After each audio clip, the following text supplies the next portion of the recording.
Hi everyone! Welcome again sa aking channel. For this video, ang ituturo ko sa inyo ay yung continuation pa rin ng Chapter 2 which is all about sequences, series, and sigma notation. This time, we are now on the lesson of the sigma notation. Under this lesson, we have the following topics: the definition of sigma notation, the form of sigma notation, the properties of sigma notation, and finding the summation of a sequence using the sigma notation. Let's start with the definition and form of sigma notation. The sigma notation is the compact expression of a series or simply the shorthand for writing sum. Suppose we have a series of a sub 1 plus a sub 2 plus a sub 3 plus so on and so forth up to plus a sub n. We're not really sure kung ilan lahat yung terms na involved sa series. Kung yan ay napakadami, it is very tasky to write it all. What we're going to do is, we can compactly write the summation into this symbol. We have the Greek letter sigma. Sa ilalim ng sigma, meron tayong I is equal to M. Sa taas ng sigma, meron tayong N. At sa kanan ng sigma, ay meron tayong F of I, na kung saan ito yung actual formula ng ating sequence. Sa ating sigma notation, ang ating I is the index or the variable involved in the formula. M is the lower bound, kung saan magi-start yung domain. Then N is the upper bound kung saan mag-e-end yung domain. Note that yung value ng ating M ay pwedeng less than or equal to the value of N. Also, the summation is read as summation of f of I from M to N. Again, that is the summation of f of I from M to N. Let's have some example of sigma notation. Example number 1, meron tayong summation. Nasa ilalim ng summation, meron tayong I is equal to 0. Sa taas, meron tayong value ng 10. At ang formula is 2 raised to I. Kaya ang nakasulat dito sa lower bound is letter I kasi ang variable na ginamit is I. Kaya babasahin natin to as summation of 2 raised to I from 0 to 10. Again, the summation of 2 raised to I from 0 to 10. Kung i-expand natin itong sigma notation, it will be like this. Ang ating formula ay 2 raised to I.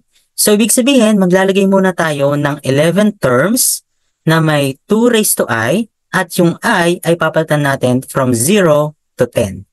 We have 2 raised to 0 plus 2 raised to 1 plus 2 raised to 2 plus so on and so forth up to plus 2 raised to 10. 11 terms sila kasi 0 hanggang 10.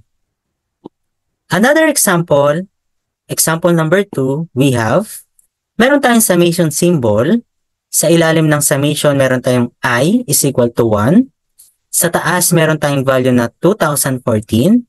Ang formula na involved is 1 over I. Dahil letter I yung ginamit na variable, kaya ang ilalagay natin ditong index is I. Babasahin natin siya as the summation of 1 over I from 1 to 2014. Again, the summation of 1 over I from 1 to 2014. At kung i-expand natin itong sigma notation na to, it will be like this. Ang ating terms ay 2014. So maglalagay tayo ng 2014 na terms na 1 over I. And then yung bawat I ay papalitan natin ng from 1 to 2014. Kaya meron tayong 1 over 1 plus 1 over 2 plus 1 over 3 plus 1 over 4 plus so on and so forth up to plus 1 over 2014. Let's have one more example, number 3.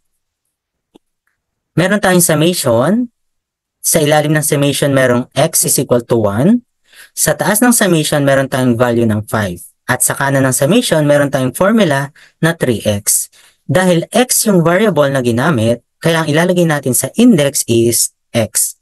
Ito ngayon ay babasahin natin as summation of 3x from 1 to 5. Again, the summation of 3x from 1 to 5. Kung i-expand natin itong ating sigma notation, dahil 1 to 5 lang siya, medyo kukunti lang yung terms na involved natin. So magsusulat muna tayo ng 5 terms na may 3x. Then yung bawat x is papalitan natin ng 1 to 5. Kaya magkakaroon tayo ng 3 times 1 plus 3 times 2 plus 3 times 3 plus 3 times 4 at plus 3 times 5. So that is the definition of sigma notation and its symbol. Let's have additional examples of this sigma notation with additional instruction. The instruction is expand each summation, then simplify if possible. Number 1, we have the summation of quantity 2x plus 3 from 2 to 4. What we're going to do is maglalagay muna tayo ng terms na sakop from 2 to 4. That is 3 terms. Kaya maglalagay muna tayo ng tatlong 2x plus 3. Then sa bawat x, papalitan natin siya ng 2 hanggang 4. Itong first term ay the quantity of 2 times 2 plus 3. Yung second term ay 2 times 3 plus 3. At yung third term ay 2 times 4 plus 3. Then saka natin isimplify if possible. Dahil puro numbers naman siya, pwede natin isimplify ito ito ay 7, itong second term ay 9, itong third term ay 11. Dahil i-add natin lahat sila, ang summation nila is 27. Therefore, itong ating sigma notation is equivalent to 27. Next, number 2, the same instruction, expand the summation, then simplify. We have the summation of 2 raised to x from 0 to 5. Again, maglalagay muna tayo ng terms na from 0 to 5. That is 6 terms. So maglalagay tayo ng 6 na 2 raised to x.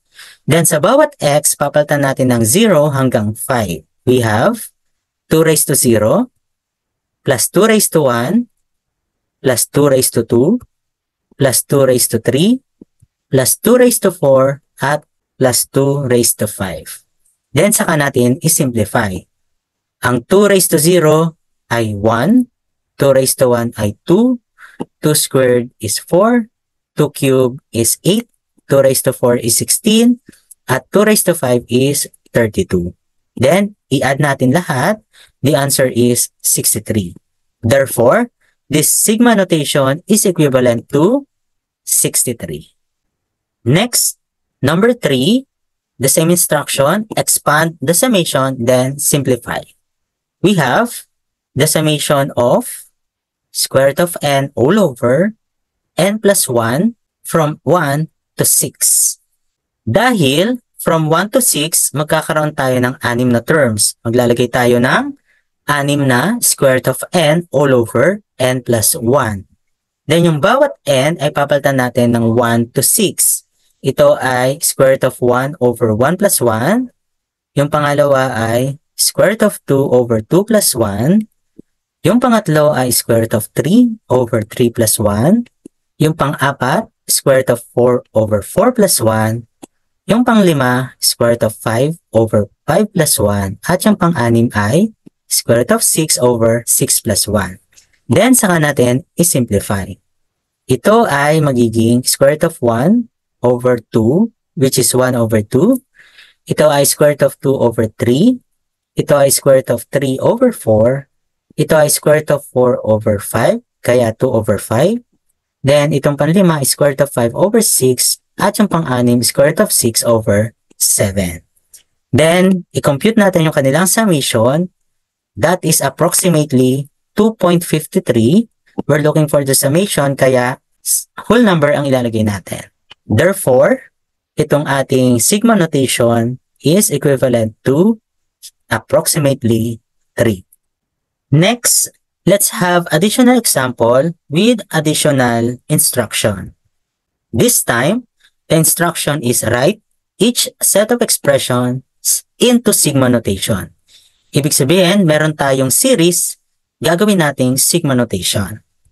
Number 1, meron tayong series na 1 plus 1 over 2 plus 1 over 3 plus 1 over 4 plus so on and so forth hanggang plus 1 over 100.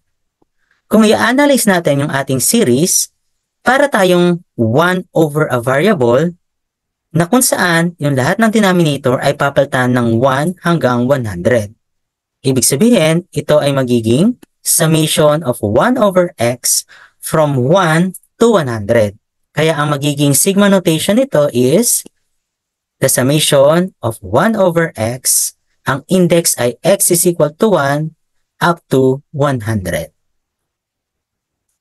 Next, the same instruction, write the expression into sigma notation.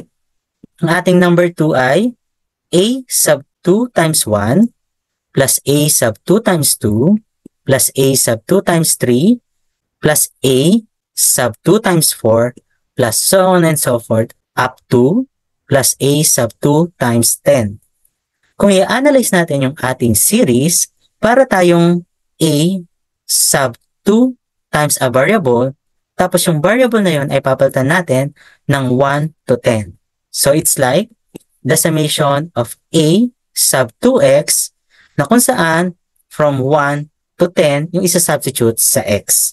Kaya ang magiging sigma notation nito is the summation of a sub 2x na ang index natin ay x sub 1 up to 10.